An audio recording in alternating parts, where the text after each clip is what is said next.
அன்புக்குரியவர்களே, 2 நிகழ்வுகளை உங்களோடு பகிர்ந்து கொள்ள ஆசைப்படுகிறேன். குடும்பங்களில் நடைபெறுகின்ற நிகழ்வுதான் இது. நம்முடைய வீட்டில் நடைபெறுகிறதா என்று யோசித்து பார்ப்போம். முதல் நிகழ்வு ஒரு வேடிக்கையானது, 2வது நிகழ்வு சிந்திக்கக்கூடியது. இந்த இரண்டுமே நற்செய்தியை நாம் சிந்திப்பதற்காக பயனுள்ளதாக இருக்கிறது என்பதற்காக உங்களோடு பகிர்ந்து கொள்ள ஆசைப்படுகின்றேன். நடுத்தர குடும்பத்தை சார்ந்தவர்கள், எக்கனாமிக்கலி நடுத்தரம், தன்னுடைய மனைவி எதை கேட்டாலும் வாங்கி கொடுக்கக்கூடிய சக்தி வாய்ந்த ஒரு குடும்ப தலைவர். திருமணமாகி ஒரு சில ஆண்டுகள் நகர்ந்து விட்டது, குழந்தைகளும் இருக்கின்றது. ஆனால் ஒரு மேடையிலே இந்த நிகழ்வு பகிர்ந்து கொள்ளப்படுகிறது. என்னவென்றால், அவருடைய உள்ளத்தில் இருக்கிற குமுறல் இது. அந்த மேடையிலே பேசுகின்ற சொல்லுகிறார், அன்பு நடுவரே, என்னுடைய மனைவி எதை கேட்டாலும் என்னால் வாங்கி தர முடியும். ஆனால் எனக்கு அவ்வப்பொழுது ஒரே ஒரு கவலை மட்டும்தான் வந்து கொண்டே இருக்கிறது. என்னவென்றால், என்னுடைய மனைவி, நீங்கள் எல்லாரும் யோசித்து பாருங்க, அவங்க மூஞ்சியை தூக்கி வச்சுக்கிறாங்க. அப்பப்போ மூஞ்சியை தூக்கி வச்சுக்கிறாங்களா? நான் எதை கேட்டாலும் வாங்கி தர முடியும். ஆனால் அவர்கள் ஏன் இவ்வாறு முகத்தை ஒரு மாதிரி வைத்துக் கொள்கிறார்கள் என்று என்னால் புரிந்து கொள்ளவே முடிவதில்லை. அதுதான் எனக்கு மிகவும் கடினமாக இருக்கிறது.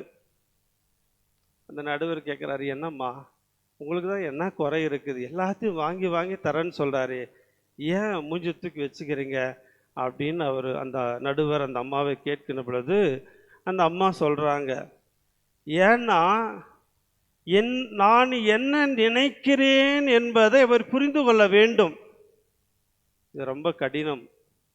அவங்க உள்ளத்தில் என்ன நினைக்கிறாங்கன்றதை புரிந்து கொண்டு அதை வாங்கி கொடுத்தோ அல்லது கண்டுபிடித்தோ அவர்களுக்கு நான் ஆறுதலாகவும் அல்லது பொருட்களை வாங்கி கொடுத்தும் நிறைவு செய்ய வேண்டும், மகிழ்ச்சியை கொடுக்க வேண்டும். இதுதான் உலகத்தில் இருக்கிறதே மிக பெரிய கடினம் என்று நான் சொல்லலை. அந்த நடுவர் சொல்கிறார், நீங்கள் சொல்லிட்டீங்கன்னா உடனே வாங்கி கொடுத்துறார். அப்படி சொல்லிட்டோம்னா அந்த அன்பு எப்படி வெளிப்படுதுன்னு தெரியாதல்ல. நான் என்ன நினைக்கிறேன் என்று என்னுடைய உள்ளத்தில் நினைப்பதை என்னுடைய கணவர் புரிந்து கொள்ள வேண்டும், தெரிந்து கொள்ள வேண்டும், கண்டுபிடிக்க வேண்டும். இது நம்ம வீட்டில் நடக்குதான்னு மட்டும் நீங்கள் நினச்சி பார்த்துக்கோங்க. முதல். 2வது, ஒவ்வொரு நாளும் வீட்டில் நடைபெறுகிற ஒன்றுதான். ஒவ்வொரு நாளும் தூங்குவதற்கு முன்பாக, இரவு தூங்குவதற்கு முன்பாக அந்த குடும்பத்தில் இருக்கிற எல்லா நபர்களும் இணைந்து அமர்ந்து விவிலியத்தை வாசிக்கின்ற ஒரு பழக்கம். விவிலியத்தை எடுத்து வாசித்த பிற்பாடு ஒவ்வொரு நபரும், இன்னைக்கு நீ இந்த விவிலியத்தினுடைய பகுதிக்கு விளக்கம் சொல்ல வேண்டும். அது அப்பாவாக இருந்தாலும் சரி, அம்மாவாக இருந்தாலும் சரி, பிள்ளைகளாக இருந்தாலும் சரி, இன்னைக்கு நீ தான் விளக்கம் சொல்லணும்னு சொல்லுவாங்களாம். ஒரு நாள் இன்று வாசிக்கப்பட்ட நற்செய்தி வாசகம், அந்த குடும்பத்திலே சின்ன பையன், ஆண் பையன், சின்ன பையனுக்கு வருகிறது. என்ன நற்செய்தி வாசித்தோம்? 2 மீன்களையும் 5 அப்பங்களையும் ஆண்டவர் இயேசுவிடம் கொண்டு வந்தார்கள். வந்து அவர் அதை எடுத்தார், பழுக செய்தார், பெருக செய்தார் என்றெல்லாம் புதுமை நடந்ததை வாசித்தார். அந்த சின்ன பையன் என்னதான் சொல்லுவான் என்று அந்த குடும்பத்தில் இருந்தவர்கள் எல்லாருமே ஏக்கத்தோடு ஆர்வத்தோடு பார்த்து கொண்டிருக்கிறார்கள். அப்பொழுது அந்த சின்ன பையன் மிக அருமையான ஒரு விளக்கத்தை சொன்னான். என்னவென்றால், அந்த நற்செய்தியிலே 5 அப்பங்களும் 2 மீன்களும் அந்த சிறுவனிடம் இருக்கின்ற பொழுது அப்படியே இருந்தது. ஆண்டவர் இயேசுவிடம் வந்து ஆண்டவர் இயேசு அதை தொட்ட பிற்பாடு அது அங்கிருந்த ஆண்கள் 5000 பேர், பெண்கள், குழந்தைகள் எல்லாருக்குமாக பழுகியது, பெருகியது. எப்பொழுது அது பெருகியது? ஆண்டவர் இயேசு தொட்ட பிற்பாடு என்று மிக அற்புதமாக சொல்லி, நம்மிடத்தில் இருப்பதை நாம் ஆண்டவரிடத்திலே கொண்டு செல்வோம், நம்முடைய மனதில் இருப்பதை ஆண்டவரிடத்திலே கொண்டு செல்வோம், நம்முடைய தேவைகளை, நம்முடைய சிந்தனையில் இருப்பதை ஆண்டவரிடத்திலே கொண்டு செல்வோம், அதை தொட வைப்போம். ஒருவேளை நம்மால் அதை பலுக செய்ய முடியவில்லை என்றால் ஆண்டவர் இயேசு அதை பலுக செய்வார், பெருக செய்வார். நற்செய்தி வாசகத்தை விளக்கமாக நாம் பார்ப்போம். இந்த இரண்டு நிகழ்வுகளும் ஏன் சொன்னேன் என்றால், இந்த பழக்கத்தை நாம் கொண்டு வர வேண்டும். முதல் பழக்கத்தை கொண்டு வரக்கூடாது, இரண்டாவது பழக்கத்தை கொண்டு வர வேண்டும் என்பதற்காக இந்த உதாரணத்தை நான் சொன்னேன். முதல் வாசகத்துக்கு வருவோம். இயேசுவில் அன்பார்ந்தவர்களே, 3 வாசகமும் ஏசாயா இறைவாக்கினர் எழுதப்பட்ட முதல் வாசகமும், புனித சின்னப்பர் ரோமையருக்கு எழுதப்பட்ட 2ஆம் வாசகமும், வாசிக்கப்பட்ட 2ஆம் வாசகமும், நற்செய்தி வாசகமும் ஒரே ஒரு நேர்கோட்டில் அமைவதை நாம் பார்க்கிறோம்.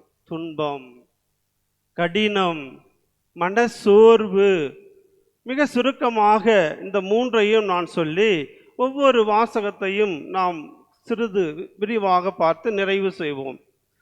ஏசாயா இறைவாக்கினர் இயேசு பிறப்பதற்கு 540 ஆண்டுகளுக்கு முன்பாக இன்றைய பகுதி எழுதப்பட்டதாக விவிலிய அறிஞர்கள் சொல்லுகிறார்கள்.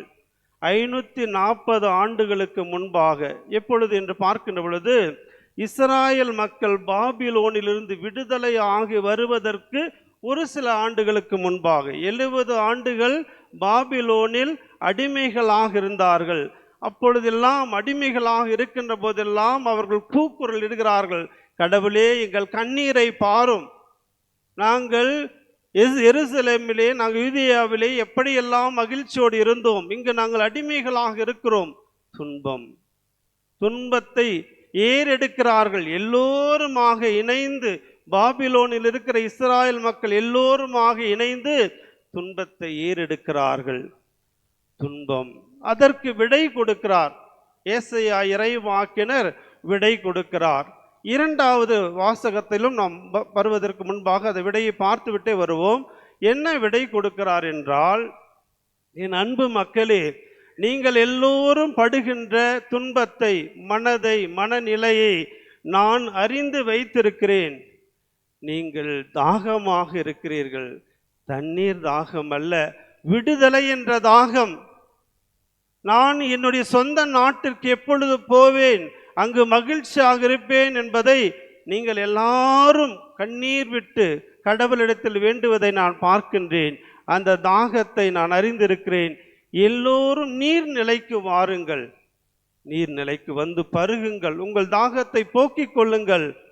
அடுத்ததாக சொல்லப்படுகிறது, ஏசாயா இறைவாக்கினர் 55ஆம் அதிகாரம் முதல் வசனத்தை எடுத்து வாசிப்போம். மீண்டுமாக ஒரு முறை, ஏற்கனவே வாசித்ததை மீண்டுமாக வாசிக்க முயற்சி செய்வோம். ஏசாயா 55 முதல் வாசகம். தாகமாயிருப்பவர்களே,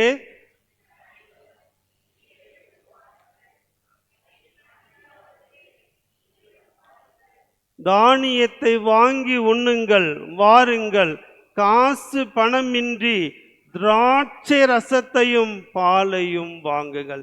திராட்சை ரசம் என்று விவிலியத்திலே போடப்பட்டிருக்கிறது. நீங்கள் இப்பொழுது கண்ணீரோடு இருக்கிறீர்கள் அல்லவா, திராட்சை ரசம் ஆரமாக குடித்தால் மகிழ்ச்சியை கொடுக்கும். அந்த மகிழ்ச்சி உங்களுக்கு உடன்படிக்கை நான் செய்திருக்கிறேன், என்றுமே அந்த உடன்படிக்கை அளிக்க மாட்டேன்.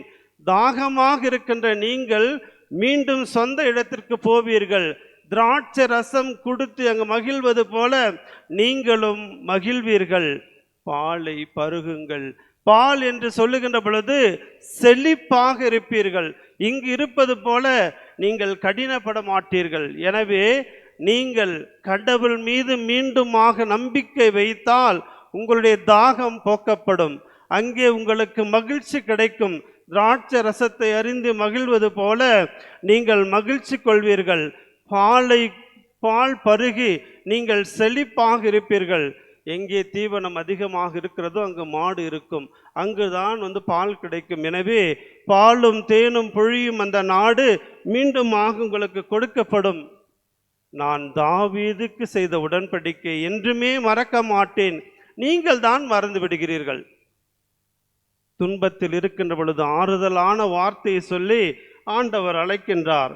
இரண்டாம் வாசகத்தை நாம் பார்க்கின்ற பொழுது, எப்பொழுதும் ரோமையருக்கு எழுதிய திருமுகம் என்றாலே முதல் நூற்றாண்டிலே ரோமை பேரரசு கடவுள் மீது, இயேசுவின் மீது, உயிர்த்த ஆண்டவர் மீது நம்பிக்கை வைக்கின்ற எல்லாருமே அழிக்க பார்த்தார்கள், கொல்ல பார்த்தார்கள்.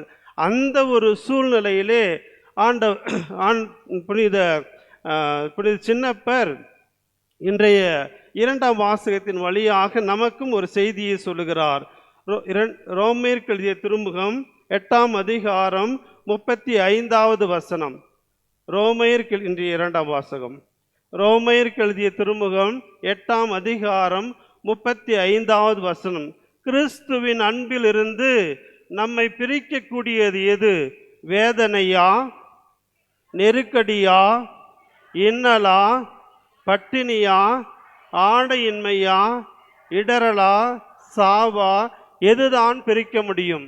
திருமணமான ஆண்களையும் பெண்களையும் இந்த உலகத்திலிருந்து பிரிப்பது சாவு. செத்துவிட்டால் எல்லோருக்குமே அந்த உறவானது பிரிந்து விடுகிறது. ஒரு படி மேலாக சென்று கடவுளினுடைய அன்பில் இருந்து நம்மை பிரிப்பது எது? வேதனையா, நெருக்கடியா, பட்டினியா? எதுதான் நம்மால் பிரிக்க முடியும்? அதைவிட ஒரு படி மேலாக சென்று சாவு கூட நம்மால் பிரிக்க முடியாது. அதைவிட வலிமை வாய்ந்தது எது? வேதனை, நெருக்கடி, பட்டினி, சாவு. இதைவிட வலிமை வாய்ந்தது ஒன்றே ஒன்று. அது எது? எது? நான் உங்களுக்கு சொல்லிக்கொண்டே இருக்கிறேனே, எது? கிறிஸ்துவின் அன்பிலிருந்து நம்மை பிரிப்பது. இதெல்லாம் பிரிக்க முடியாது. இயேசுனுடைய அன்பு. நம்மெல்லாம் கதை மாதிரி கேட்குறோமா தவிர புரிஞ்சுக்கிறோமான்னு தெரியல. இயேசுனுடைய அன்பிலிருந்து நம்மை எதுவுமே பிரிக்க முடியாது. ஏனென்றால் சாவை விட வலிமை வாய்ந்தது, சாவை விட வலிமை வாய்ந்தது இயேசுனுடைய அன்பு. ஒருவேளை இந்த உலகத்திலே நம்முடைய உடலை கொல்ல முடியும், ஆனால் நம்முடைய ஆன்மாவை கொல்ல முடியாது. அதை உணர்ந்தவராக தான் சின்னப்பர் சொல்லுகிறார், இந்த உலகத்திலே இயேசுனுடைய அன்பிலிருந்து நம்மை பிரிக்கக்கூடியது எது என்று பார்க்கின்ற பொழுது சாவு கூட பிரிக்க முடியாது. அதுதான் சொல்கிறார். இயேசுனுடைய அன்பு அப்படிப்பட்டது. ஏன் ஏன் என்று சொல்கிறார் என்றால், சிலுவையை உற்று பாருங்கள். ஒருவேளை நன்மை செய்தவர்களுக்காக, நண்பர்களுக்காக உயிரை கொடுக்கலாம். ஆனால் தீமை செய்த நமக்கே அவர் உயிரை கொடுத்து நம்மை மீட்டிருக்கிறார். அதை எப்பொழுதுதான் நாம் உணர்ந்து கொள்வோம்? நீங்கள் உணர்ந்து கொள்வீர்கள் என்று சின்னப்பர் கேட்கிறார். துன்பம்தான் ரோமருக்கு எழுதிய திருமுகத்திலே நாம் பார்க்கிற பொழுது துன்பம்தான், கடினம்தான். ஆனால் உண்மையான அன்பு, உண்மையான அன்பு நம்மை எதையுமே பிரிக்க முடியாது. இயேசுவிடத்திலே நாம் வைத்திருக்கிற உண்மையான அன்பு நம்மை எதுவுமே பிரிக்க முடியாது என்பதை எடுத்துரைக்கின்றார். நற்செய்தி வாசகத்துக்கு வருவோம். நற்செய்தி வாசகத்தை வாசிக்கின்ற பொழுது நான் சொன்ன 2 நிகழ்வையும் மீண்டுமாக நினைத்து பார்க்க உங்களை அன்போடு அழைக்கின்றேன்.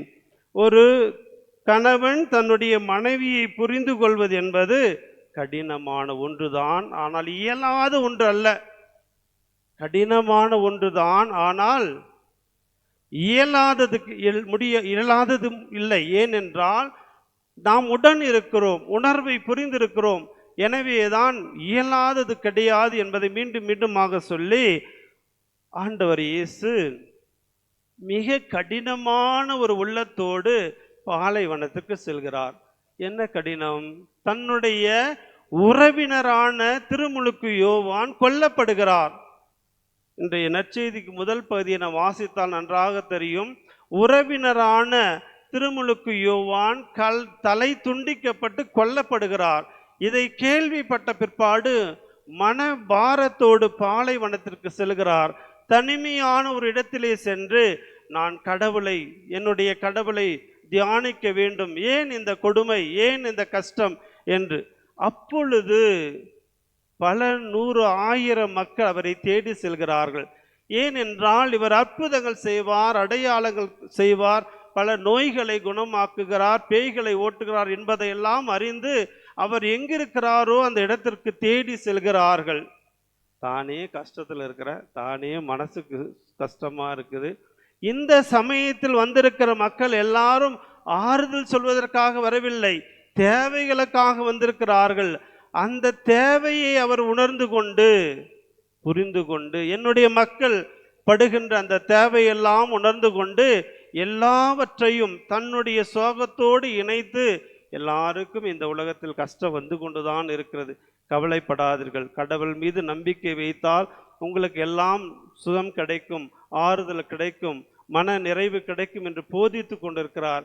மெய் மறந்து மக்கள் கேட்டு கொண்டிருக்கிறார்கள். மாலை வேலை ஆகிறது, இவ்வளவு பேருக்கு உணவு எப்படி கொடுக்க முடியும் என்று நினைத்து சீடர்கள் ஓடி வந்து, இவர்களை அனுப்பிவிடுங்கள், அனுப்பிவிடுங்கள், எங்கேயாவது போய் சாப்பாடு வாங்கிக்கிட்டோம் என்று சொல்லுகிறார்கள். மனிதருடைய மனநிலையை சீடர்கள் அங்கு பிரதிபலிக்கிறார்கள். இவர்கள் அனுப்பிச்சிட்டா பிரச்சனை தீர்ந்து போயிடும், இனிமேலுக்கு நமக்கு எந்த பிரச்சனையும் வராது என்று இயல்பாக இயலாமை எடுத்து சொல்லுகிறார்கள்.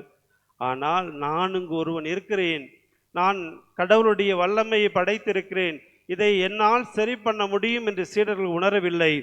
ஆண்டவர் இயேசு அவர்கள் மீது பரிவு கொள்கிறார். மிக மிக மிக முக்கியமான ஒரு வசனம் இது. அவர்கள் மீது பரிவு கொள்கிறார். பரிவு என்பது கணவன் மனைவியின் மீது வைத்திருக்கிற அன்பு, அதைவிட மேலான அன்பு, உள்ளத்தின் ஆழத்திலிருந்து வருகிற ஒரு அன்பு, துடிதுடிக்கிற ஒரு அன்பு. நான் எப்படி என்னை அன்பு செய்கிறேனோ அதே போல அடுத்தவர்களையும் அன்பு செய்கிற அன்பு, அதை தான் ஆண்டவர் இயேசு வெளிப்படுத்துகிறார். என் மக்கள் இவர்கள் இத்தனை மணி நேரமாக என்னோடு இருக்கிறார்கள், இவர்கள் வழியில் செல்லுகின்ற பொழுது மயக்கம் போட்டு விழுந்து விடுவார்கள், இவர்களுக்கு நீங்களே உணவு கொடுங்கள். மத்தேயு நற்செய்தி 14ஆம் அதிகாரம் 18வது வசனம். அங்கே 2 மீன்களையும் 5 அப்பத்தையும் என்னிடத்தில் கொண்டு வாருங்கள். மத்தேயு நற்செய்தி எடுத்து வாசிப்போம். மத்தேயு நற்செய்தி 14ஆம் அதிகாரம் 18வது வசனம். இந்த வசனத்தை நம்முடைய மனதிலே நிறுத்தி வைத்துக் கொள்வோம். அவற்றை என்னிடம் கொண்டு வாருங்கள். எவற்றை? நான் தொடக்கத்திலே சொன்னது போல, ஒவ்வொரு திருப்பலிக்கும் நாம் வருகின்ற பொழுது எதையாவது இதயத்திலே தாங்கி வர வேண்டும். எதற்கு? அப்ப ரசத்தோடு காணிக்கையாக கொடுப்பதற்கு. அப்ப ரசத்தோடு காணிக்கையாக உருக்கமாக நாம் ஒப்பு கொடுக்கின்ற பொழுது அது கட்டாயமாக பழுகி பெருகும், புதுமை நடைபெறும். அது எதுவாக இருந்தாலும் சரி, என்னுடைய உடல் தேவை, என்னுடைய மன தேவை, என்னுடைய குடும்ப தேவை, என்னுடைய பிள்ளைகளுக்கான தேவை, சமூகத்திற்கான தேவை, கடவுள் உம்முடைய சித்தத்தின்படி நடைபெறட்டும் என்று ஒப்பு கொடுத்து நாம் ஜெபிக்கின்ற பொழுது எப்பொழுது அவர் கொடுப்பார் என்று பார்ப்போம். கட்டாயம் கொடுப்பார். அவருடைய சித்தம் என்றால் உடனடியாக நடைபெறும், அல்லது காலம் தாழ்த்தி நடைபெறும். அவருக்கு ஏற்றதாக நாம் அப்பரசத்தோடு ஒப்பு கொடுக்கின்ற பொழுது இங்கே நாம் பார்க்க வேண்டியது, வருகின்ற அந்த 5 அப்பங்களும் 2 மீன்களும் ஆண்டவர் இயேசு 4 நிலையிலே ஒரு செயலை செய்கிறார். அப்பத்தை எடுக்கிறார், கடவுளுக்கு நன்றி கூறுகிறார், அதை பிட்கின்றார், அடுத்ததாக சீடர்களிடத்தில் கொடுத்து எல்லோருக்கும் கொடுங்கள் என்று கொடுக்கின்றார். ஆண்டவர் இயேசு சாவதற்கு சிலுவை சாவு ஏற்பதற்கு இறுதி ராவுணவின் போது அப்பத்தை எடுத்தார், கடவுளுக்கு நன்றி செலுத்தினார், பிட்டார், சீடர்களுக்கு கொடுத்தார். ஒவ்வொரு திருப்பலியிலும் அதை தான் நாம் செய்கிறோம். நற்கருணை என்ற பெயரிலே நாம் அதை வாங்குகிறோம். நீங்கள் எல்லோரும் கொண்டு வருகின்ற, உங்கள் இதயத்திலே தாங்கி கொண்டு வருகிற அந்த காணிக்கைகளோடு இணைத்து அப்ப ரசத்தையும் கடவுளுக்கு எடுத்து நன்றி கூறி பிட்டு அதை உங்களுக்கு கொடுக்கப்படுகிறது. ஆண்டவரே, நான் கொடுத்த இந்த அப்ப ரசத்தின் வடிவத்திலே இந்த வேண்டுதல்கள் எல்லாவற்றையும் பழுக செய்யும், பெருக செய்யும் என்று எல்லாருக்காகவும் குருவானவர் பலியிடுகின்றார். எனவே புதுமை நடைபெற வேண்டும் என்றால் நம்பிக்கையோடு விசுவாசத்தோடு நாம் அப்ப ரசத்திலே நம்மையே ஒப்பு கொடுப்போம். ஆண்டவர் இயேசு நம்மோடு இருந்து நமக்கு எல்லா புதுமைகளையும் நடத்தி காட்டுவார். விசுவாசத்தோடு ஜெபிப்போம். ஆமென்.